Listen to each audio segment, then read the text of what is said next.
Today we're here to show you our therapeutic toy design for children with cerebral palsy. The basis of our design is to help them with their hand-eye coordination.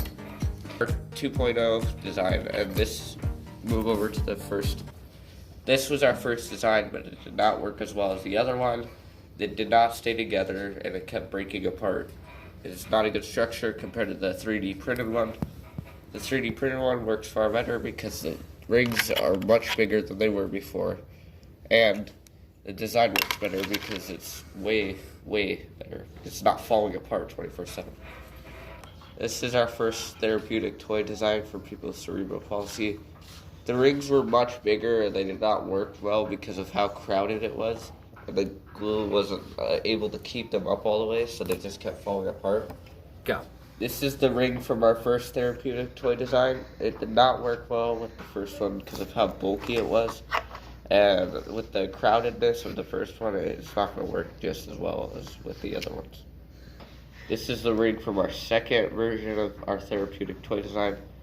It didn't work. It worked better than the first one, but it did not work as well as the final one because the final one was big enough to fit onto the columns. With this one, though, it was too small and would barely fit. This is the ring of our final version of our therapeutic toy design. It worked far better than the most because it would actually fit on the columns, and it was open enough to get onto the columns instead of falling in between. This is the first version of our therapeutic toy design. Like I said before, with its overcrowding, it did not work well. Or with how big the ring was for it, it would not fit on any of the columns. And since of its overcrowdedness, we could not really get any of the rings out here, so we decided to go to a new version. This is our second version of our therapeutic toy design. It worked better than the first one because it was not crowded and the columns were leaning, but it did not work well because the ring was too small and the columns were too small.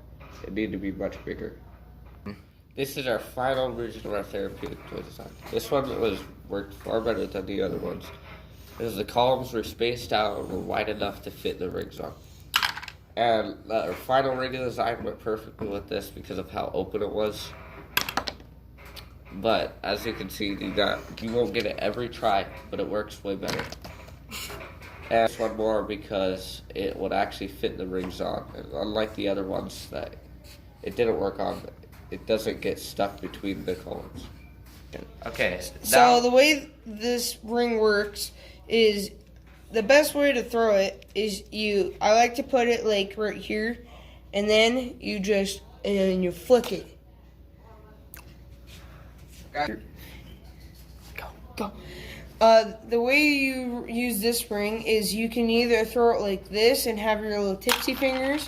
Oh, that's 100 points.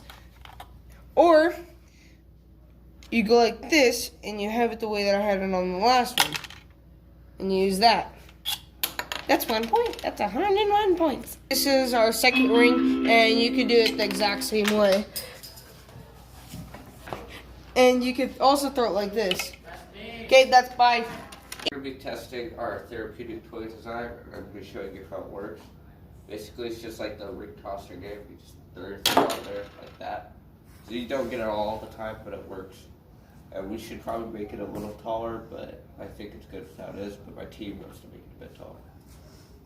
Therapeutic toy design ring. This is our second one, which is our final one, and it worked better than the rest because of how open it was. This is our first therapeutic toy design ring. It was very small and it was not big enough to fit. It could have fit on the columns, but it was very hard for it to fit on the columns because it was not wide enough. It worked better than our very first one, our prototype, but it did not work all together as the final one. This is our first therapeutic toy design. It wasn't as good as our final one because the columns were too small and it wasn't as spaced out, but it did work better than the prototype we made because the columns weren't overcrowding, and it's far better than the first one. But it did not work as good as the final one because the final one was more spaced out and had bigger columns.